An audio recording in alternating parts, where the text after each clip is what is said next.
अस्सलाम वालेकुम नाजरीन, इस वक्त टिक टॉक पे मैं लाइव आ चुका हूँ। मेरे साथ होंगे स्वीडन से अब्दुल कयूम साहब। जी अस्सलाम वालेकुम। जी वालेकुम जी नसीर साहब। क्या हाल है? ठीक ठाक हैं? जी अल्लाह का शुक्र, मेहरबानी, आपकी दुआएं। अच्छा, पाकिस्तानी सियासी सूरत हाल दिन ब दिन बदल रही है, क्या किया जाए? इंतखाबात सर पे हैं, तो क्या देख रहे हैं इंतखाबात के बारे में और सियासी पार्टी की सरगर्मियों के बारे में? जी नसीर साहब, जिन लोगों को तो उन्होंने इजाजत दी हुई है वो तो सड़कों पे हैं। इतनी ज्यादा जोर शोर से नहीं है जैसे इलेक्शन होते हैं, कोई एक दो पार्टी वाले लगे हुए हैं, बाकी आप देखें पाकिस्तान में कितनी पार्टीज हैं। पीटीआई को उन्होंने जैसे बंद रखा हुआ है, बंद गली में रखा हुआ है। लेकिन जो पब्लिक की ओपिनियन है, जो पब्लिक है, आप पूरे पाकिस्तान में चले जाएं, जहां भी चले जाएं, वो लोग एक ही नाम लेते हैं कि हम इमरान को वोट देंगे। इमरान का जेल में जाना मेरे ख्याल में बेशक गवर्नमेंट और बाकी इदारे या जजेस भी इवन अगर मिले हुए तो ये सब उसको तोड़ फोड़ तो कर रहे हैं, लेकिन उसकी पार्टी के लोगों को वो तोड़ फोड़ नहीं कर सके। लोग जो है वो कहने के मुताबिक कहते हैं कि लोग 90% लोग इमरान को वोट देंगे, इमरान के बंदों को देंगे, चाहे वो प्राइवेटली जिसे कहते हैं कि वो एक अलग तौर पे लड़ेंगे, अलग अलग होके, लेकिन वोट इमरान को देंगे। और इमरान लोग बड़े तबसरा नगार ये कहते हैं कि इमरान के जेल में रहना इमरान के लिए फायदेमंद है और उसको बहुत ज्यादा इज्जत मिली है और बहुत ज्यादा लोग उसकी फेवर में चले गए हैं, जो इन लोगों को पता नहीं है। तो ये एक बदबख्ती है नसीर साहब कि हम लोग शुरू ही से किसी खास शख्स या किसी खास पार्टी को जो है वो आगे लेके आना चाहते हैं और लेके आते रहे 75 साल में। और ये जो एंड के ऊपर जो कुछ हुआ है, जो आज हो रहा है, इलेक्शन को 10-12 दिन रह गए, लेकिन जो पाकिस्तान की सबसे बड़ी पार्टी है, जो सबसे बड़ा लीडर है, जिसको सब लोग ज्यादा देना चाहते हैं, उसको जेल में रखा हुआ है।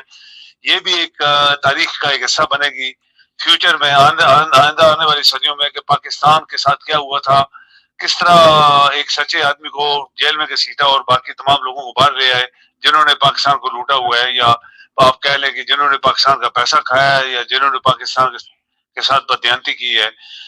वो ज्यादा लोग आज सड़कों पे है, लेकिन जो जानदार शख्स है जो इस मुल्क को आगे ले जाने से उसको जेल में रखा है। लेकिन कुदरत की अपनी ताकत होती है नसीर साहब, ये कभी ना भूले कि हर वो चीज जो इंसान को अनहोनी नजर होती है वो हो जाती है अल्लाह ताला की मदद से। और मुझे यकीन है कि इमरान जीतेगा बहुत बड़ी, यानी कहें कि परसेंटेज से। आजाद उम्मीदवार खड़े हो गए हैं। अब्दुल कयूम साहब कह रही हैं कि वोट जो है इमरान के ऊपर ठप्पा लगेगा। सबक क्यों नहीं सीखती हमारी कौम, हमारे अदारे? इस बारे में बताइएगा। अगर नसीर साहब, हमने बहुत दफा बात की है, अगर आइन आपका शुरू से आइन चलता, आइन के नीचे सब दुनिया को ताबे कर दिया जाता, तो कोई अदारा जो है वो सर ना उठा सकता। ये सर जो उन्होंने उठाए हुए हैं वो आइन चूंकि पाकिस्तान का कमजोर है, आइन को तोड़ा गया, फेंका गया, नए आइन बनाए गए, आइन के अंदर जो लिखा है उसको कोई मान नहीं रहा। जो जो किसी को ड्यूटीज हैं वो आप देख लें, 14 मई को चीफ जस्टिस ऑफ पाकिस्तान ने फैसला दिया, किसी ने माना नहीं था। ये सबसे बड़ी एक पाकिस्तान के अंदर मुंह काला करने वाली बात थी। दुनिया ने तमाशा देखा होगा, ऐसा मुल्क भी है जिसका चीफ जस्टिस फैसले कर रहे हैं, उसको कोई मान नहीं रहा और कोई किसी अदारे ने नहीं माना। इलेक्शन कमिश्नर ने नहीं माना, आपके सिक्योरिटी अदारों ने नहीं माना, आपके डिफेंस क्या कहते हैं वो फाइनेंशियल सपोर्ट जो थी वो भी किसी ने नहीं दी। तो ये सब कुछ हुआ हमारी आंखों के सामने। आइन दुनिया में सबसे बड़ी चीज होती है और आइन ही सब लोगों को कंट्रोल करता है। जो लोग आइन को नहीं मानते, 75 साल में पाकिस्तान सिर्फ आइन नहीं माना गया, वरना ये जो कुछ अभी हम देख रहे हैं ये कभी ना होता।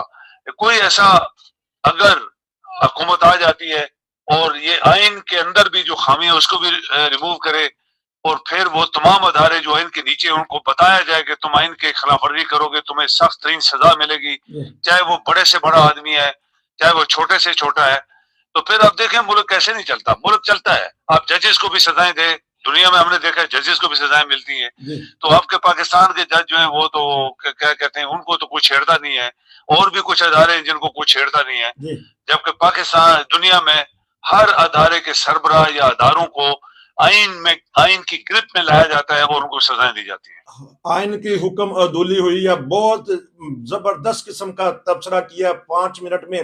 اب 4 منٹ رہ گئے ہیں. ایران اور پاکستان کے تعلقات کس طرح دیکھ رہے ہیں, اور یہ کیا وجہ ہوگی کہ آپس میں جھڑپ ہو گئی تھی, ایک دوسرے کے اوپر فائر کھول دیا؟ جی دیکھیں نصیر صاحب, ایک بڑی پتے کی بات یہ ہے کہ آپ کا مسایہ ہے تو اس کو کمزور نہ سمجھے, جی کبھی بھی کسی کو کمزور نہ سمجھے, چاہے وہ ایسٹرن بارڈر ہے, ویسٹرن ہے, اوپر چائنیز ہے, ادھر ساؤتھ ویسٹ میں ہمارا ایران ہے, تو یہ کبھی نہ سمجھے کہ ایران ہم سے کمزور ہے, ہم بڑے تیز ہیں, یا ایران کے پاس وہ چیز نہیں ہے جو ہمارے پاس ہے. یہ میں نے بات دوبارہ دہرا رہا ہوں آج میں. جی جو لوگ یہ سمجھتے ہیں کہ جو ہمارے پاس ہے ایران کے پاس نہیں ہے, ایران کے پاس بھی ہے. اچھا انہوں نے 2-3 دفعہ بہت میں نے خیز الفاظ میں جواب دیا ہے. جی انہوں نے بولا کہ جو شخص جس بھی ہتھیار سے ایران کے اوپر حملے کرے گا, ہم اسی ہتھیار سے اس کے اوپر حملہ کریں گے. اچھا اس سے صاف ظاہر ہے کہ ایران بھی 30-40 سال سے لگا ہوا ہے, جی اور وہ بھی ہتھیار ایسے بنا چکا ہے, اس کے پاس ہتھیار ہیں,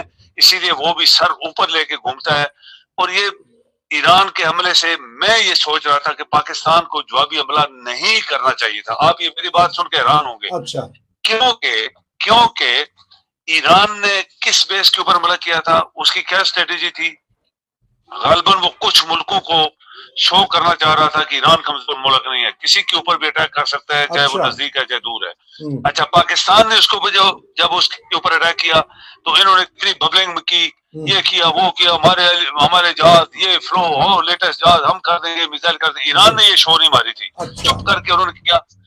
آپ دیکھیں کتنا نقصان ہوا پاکستان کا. بھی میں یہ بات کرنے والا ہوں, ایران نے روس کو کہا کہ میرے اوپر پاکستان نے اس طرح کا حملہ کیا ہے کہ مجھے لیٹسٹ جو فائٹرز ہیں تمہارے پاس وہ مجھے چاہیے, لیٹسٹ تمہارے پاس جو میزائل ہیں وہ مجھے چاہیے, لیٹسٹ تمہارے پاس جو سسٹم ہے سارا وہ مجھے چاہیے. اچھا تم نے دیکھ لیا ہے, روس کو یہ کہہ رہے تم نے دیکھ لیا میرے اوپر کیسے پاکستان نے حملہ کیا ہے, اور وہ روس 100% مان گیا کہ جو تو اسلحہ مانگے گا میں تمہیں دوں گا, جو پہلے ایران کو نہیں دے رہا تھا. جی اور یہ پاکستان کے جوابی اٹیک کی وجہ سے اس کو سب کچھ ملنے والا ہے.